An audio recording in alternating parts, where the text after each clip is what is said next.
Technology, huh? We're novices.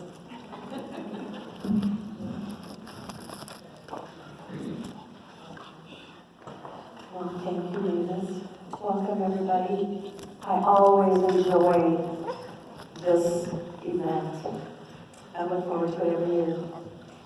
But honestly, I would rather be sitting home here eating than watching things. But here I am. Sometimes the Lord will ask us to do things that we're not comfortable or that is outside of our comfort zone. And this is one of those times, and so obedience is what I want to do. So I'm going to just bring up two things before I start. First of all, if you have a phone here, would you please put it on silence?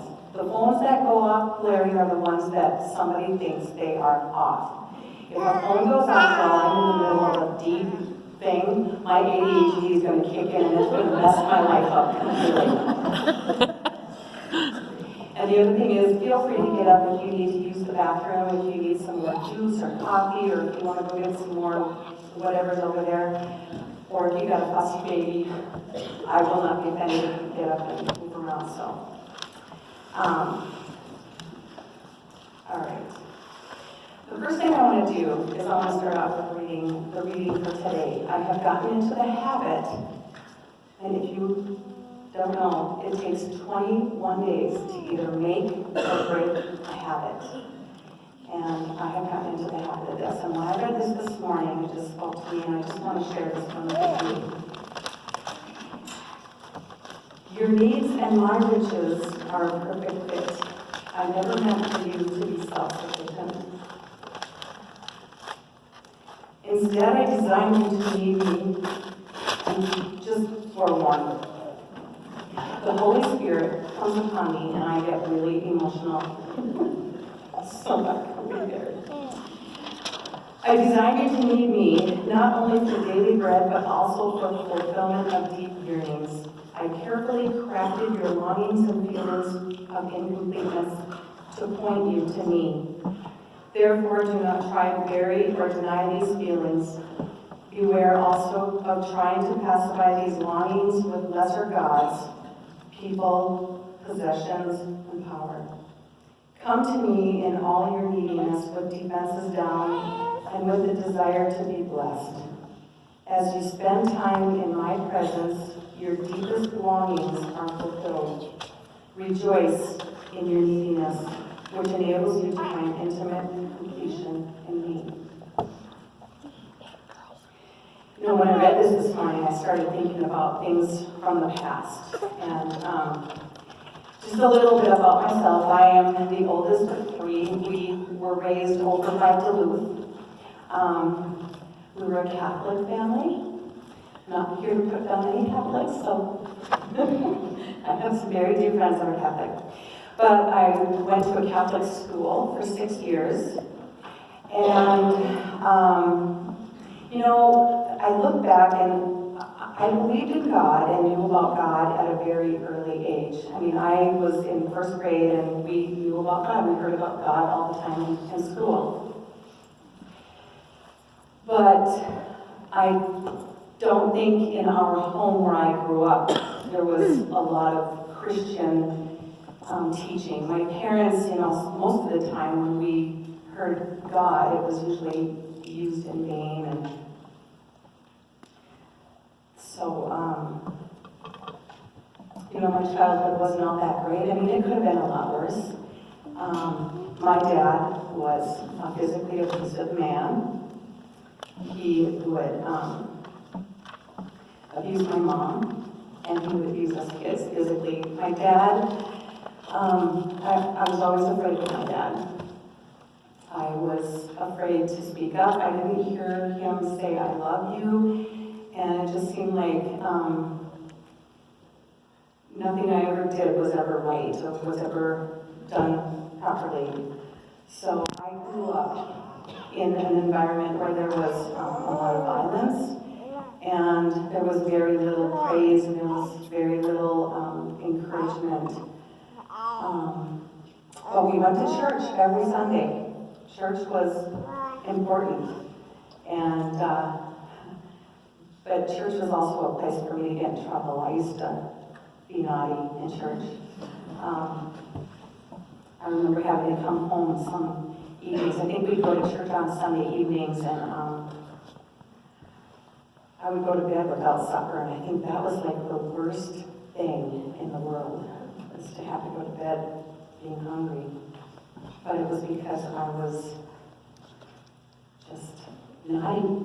I wasn't trying to be naughty, I was just playing games. When everybody sat down, I wanted to stand up. So my dad would just bang on my leg, and ooh, I got it when I got home. But Christmas time was always a fun time because we would always gather with family, and things were kind of, festive, and we did a lot of fun things with our families and with our cousins and stuff. I was truly devastated though when I found out that there was no Santa Claus. I really was. I thought that Santa was probably the only man or big person that really cared about me to bring me a present. And when I found out that there was no Santa Claus, I was absolutely crushed. I don't remember ever reading the Bible at our home. We had a big, huge Bible, but it was never talked about, it was never opened. And I used to think that God was up there watching me and keeping track of all the things that I did wrong. I mean, I even believed that it was a sin if I missed Mass, if we didn't go to church, or if I wanted to go to church with another friend. That was a sin because I missed Mass. I don't know where that came from. I don't know if that was my parents or what, but I was in Catholic school from first grade until sixth grade, and I remember every single one of my teachers. In first grade, I remember being so excited to be in school that I just kept talking, and I was just having the best time. And I remember Sister Barbara telling me to be quiet.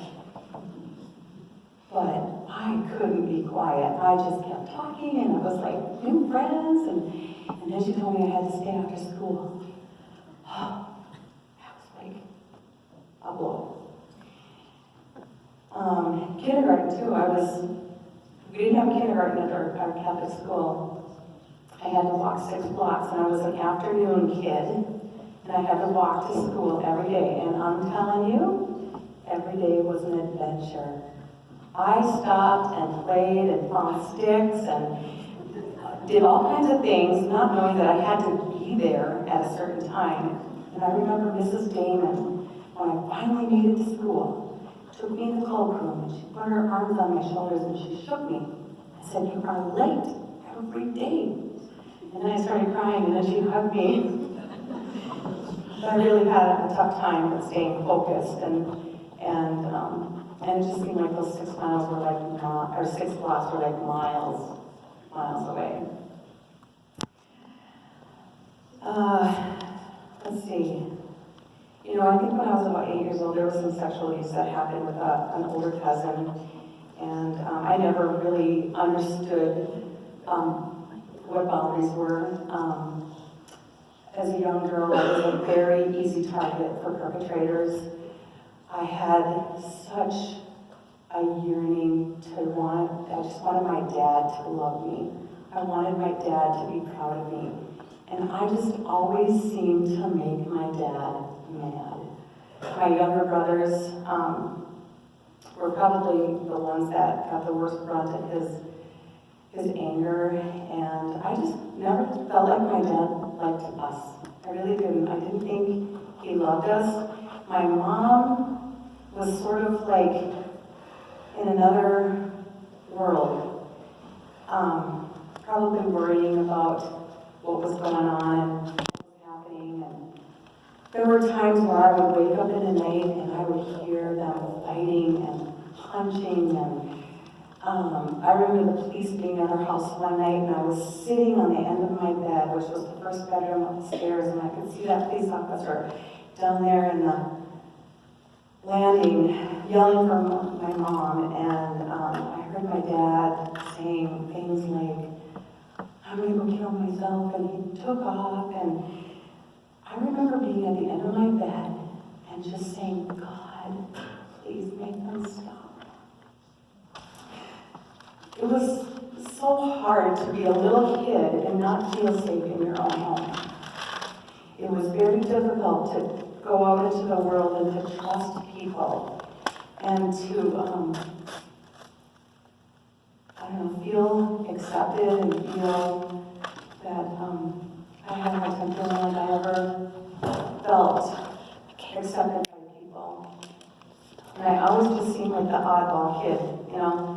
I was diagnosed with ADHD when I was an adult. It was ADHD, attention deficit hyperactive disorder combined type was the actual title. So you can imagine what it was like for me growing up through all of those years and having all that chaos in the home. And my identity and my self-worth were basically formed in my environment and around people that I lived with. My parents, I love my parents. They did the very best that they can for good with what they had.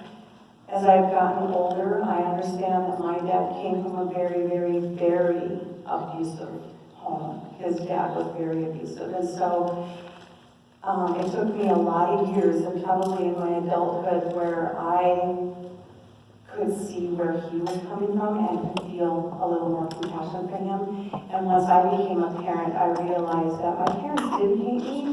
They just didn't know how to be good parents because of what they grew up with. And that's kind of where I felt like I was. So going through high school, barely by the skin of my teeth, I just had very, very low self-esteem. I didn't have a lot of really good friends when I was in 9th grade. I think I discovered substances. I wanted to fit in. There were young people that were smoking weed, and I wanted to do it just because I wanted them to like me. And I found that was kind of a way for me to escape. I found an escape out of that pain that I didn't even really know I had. It just was a way for me to numb everything. And I think I continued to use that and probably alcohol throughout my teens, probably from the age of 14 to 19. And then I met a guy who was also a physically abusive man. But that was normal to me. That didn't seem out of the ordinary. And so I ended up getting married to him, and I had 3 children with him. We were married probably for about 10 years when some lady told me that her husband had never hit her, and I thought, she's got to be kidding me. I thought everybody did that. And so that was when the wheels started to churn for me, is that maybe this isn't normal. And it took a few more years where I started to think about my children and what kind of an environment that they were living in. It probably wasn't as bad as what it was like for me, because it seemed like it was just more sporadic and maybe not happening as often. But I think that any kind of abuse in the home is very disruptive to children. I know what it did to me, and I didn't want to do that to my kids. And so I found a way out of that. And I ended up being a single mom with 3 children. And, and all along this path that I lived, I always knew that God was there, but I never really felt close to Him. I didn't understand really what it was like to have a close, intimate relationship with Him. After I got married, we went to the Calvary Lutheran Church. I got very, very involved there. I wanted to learn more about God, and So I signed up for every possible thing you could possibly imagine. I was on the Elder Guild, I was on the baptismal banner committee, I was on the wedding committee, the funeral committee, I was in the choir, I sang in a group, everything. I taught Sunday school for 6 years. And I think that was one way for me to feel belonged, like I had belonged to a group. They were good people. But I think what was really, really missing was my relationship with Jesus. And it was probably not long after that I started to put, John 3:16, what that meant. I'm going to read it. First of all, I want to say what Jesus said in John 14:6. He said, I am the way, the truth, and the life. No one comes to me, to the Father, except through me. And in John 3:16 it says, for God so greatly loved and dearly prized the world that he gave up his only begotten Son, so that whoever believes in, and believes means to trust, to cling to, and to rely on. Not just knowing that he exists, but to believe, to rely on, and to cling to him. They shall not perish, but have eternal life. And so I started to really look at what that meant and started reading my Bible more. And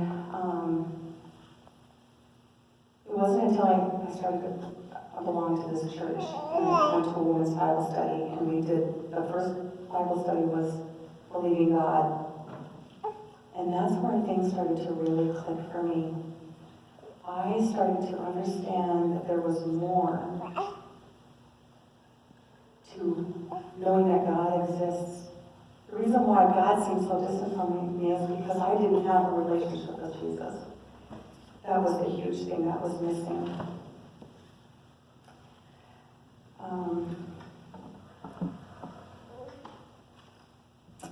So going back to being a single mom, I went to college, raised my 3 children, got a college degree, got a good job, and then met who is now my current husband. He was actually an awesome, wonderful man. I'm so proud to be able to say that I'm the second girl he's ever kissed. He only had one girlfriend before me, and that was his first wife, and she dumped him. Thank you, Lord Jesus.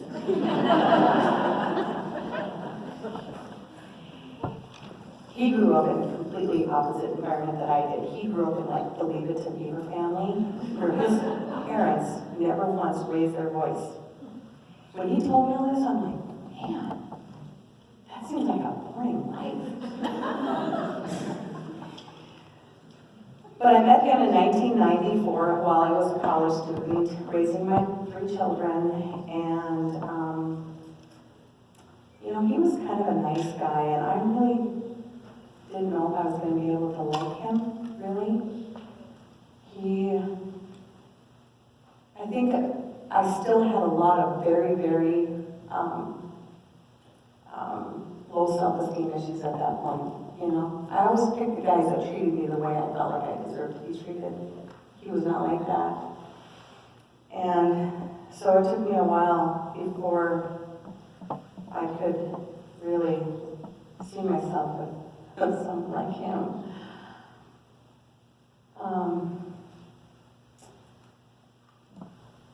When my children were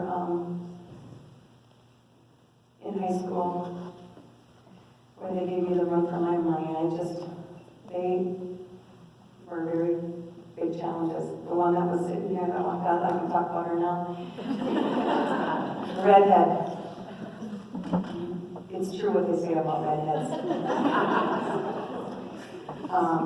Strong-willed, very independent, very difficult, but good qualities for later on.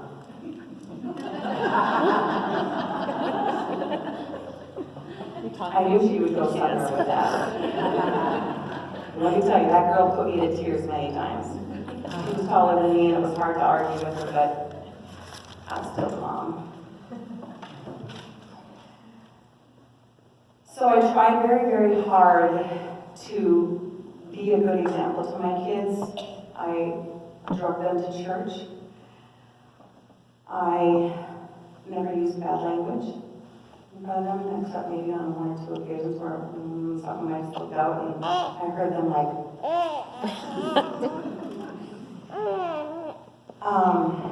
but it's progress, not perfection, right?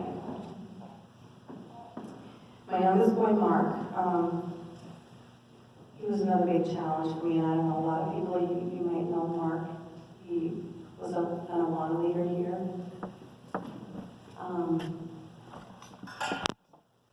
He was also a very big challenge. He had some issues starting in middle school, probably ADHD kid, big time. When I was an adult and I was first diagnosed, I was on medications, and boy, they put me on these stimulants that made me feel like I was like in slow motion.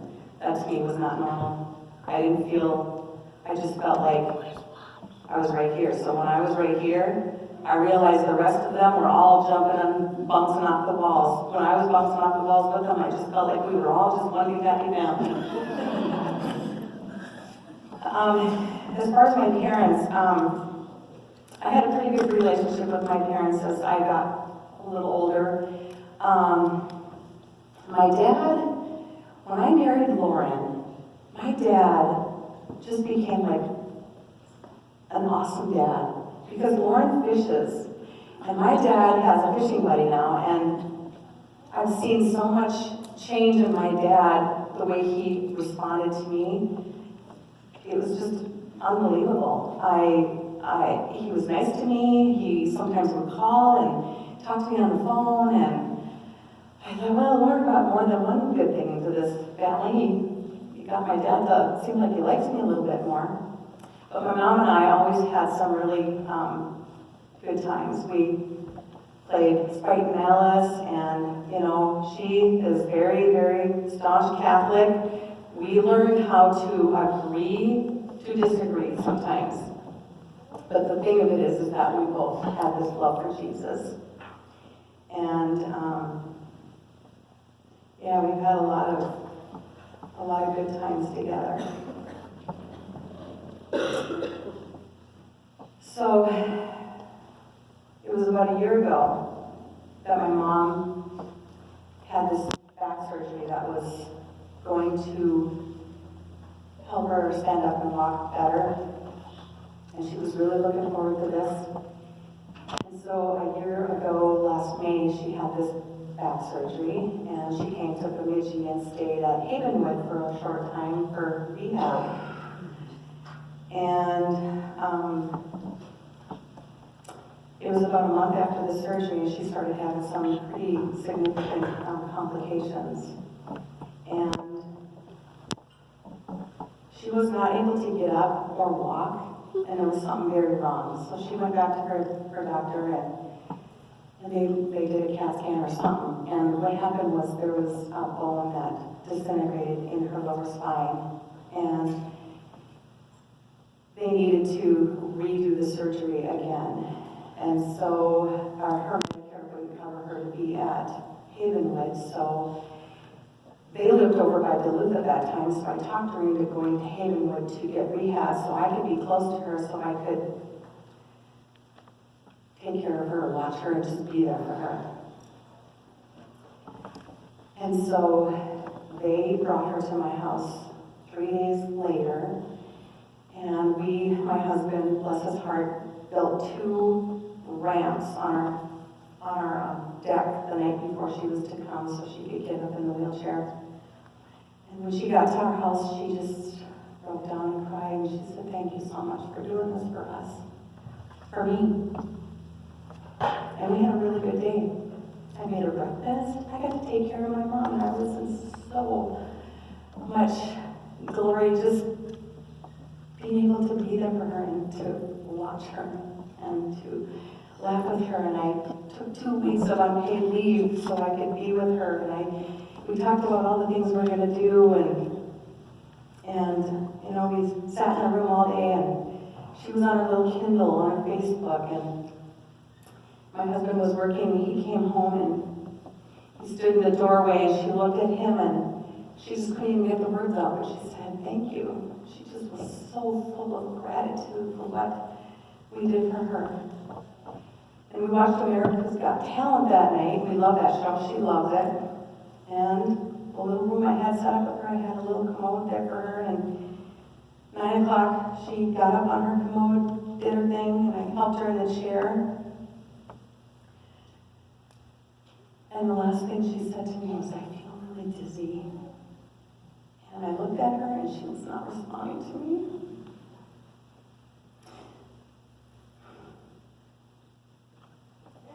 She never responded to me. I yelled to open her eyes and to talk to me. I called 911. I was hysterical. I sat there with my arms, my fingers crossed. I said, "Jesus, don't take my mom yet." I wasn't ready for anything like that. I kept talking to this person on the phone. I kept telling her to do chest compressions and is she breathing? Does she have a pulse? My pulse was pounding. It was hard for me to tell if she had a pulse. But I knew she wasn't listening. She wasn't responding to me. And I begged and begged and I begged God, "Please don't take my mom." But he did. But the last day that she spent on this earth, she was with me. And she felt so much love. And it was at that point that I had never, ever experienced such devastation in my life. That all I could do was get down on my knees and to cry out to God. And that's what I did. That's what I did. And I still cry for my mom. I miss her so much. One thing she posted earlier that day on Facebook was, "Lord, help me recognize you today." And the knock at the door and the ring of the phone. She loved Jesus. And she always said, "I can't wait for that day where I can meet him." I just didn't think it was going to be this soon. She was only 77. So, what came out of all of that, I heard my dad tell me for the first time in my life, I'm 58 years old. My dad said, "I love you, Mom." And I've never seen my dad so vulnerable. He was a little boy that I never met. But it has brought him and I, and probably my youngest brother, closer together. We are always talking every day. And now I'm pretty much all he's got, just me and my brother. So, every morning, and it's been since April, I think it's been since April, right, Mavis? Oh, Mavis. You know, God brings people to us. The love that we have, that he has for us, comes through people. Mavis gave me a challenge. She says, "You know, if you want to spend time with the Lord, you should get up really early." I tried that before, and I used to sit in my chair, and I'd be like, I just couldn't do it anymore. I've always been a night person. I've never been a morning person, ever in my life. By choice. When I worked, I had to get up early. But she said, "Ask the Lord, he'll wake you up." Because if I could be to work at 8 o'clock, just spend that first hour with the Lord. I thought, man, I'm going to have to get up at 5 o'clock in the morning. So I did that. That was back in April. And I said, "Lord, wake me up at 5 o'clock." And I still had my alarm clock set for 6:45 just in case. I woke up at 5 o'clock. I woke up. I just woke up. And before, when my alarm clock would go off, I always set it like a half hour before I really had to get up so that I would kind of sleep and wake up and sleep and wake up and sleep. Then finally, when I knew when the news was over, I had to get up, and I always was about 5-10 minutes late for work. It was just like speeding to work. Well, I got up at 5 o'clock that morning, and I got up and I made a cup of coffee. And I went and sat and I sit in the chair that my mom took her last breath in. That's my room. And the first thing I do is I read my Jesus Calling. And I look up the verses and I read the verses in the Bible. And then with the rest of the time, well, then I journal. I got a journal. And I write in my journal, and I was never a writer. If you know anybody that's ADHD, they don't write and they don't read. They don't. I got my Bachelor of Science degree in Applied Psychology, and I can tell you I have never read a full chapter, ever. Sorry about this, any of the teachers. I just read the first 2 sentences of each paragraph, and that was all good. And then the rest of the time I sit and I just embrace the presence of our mighty King.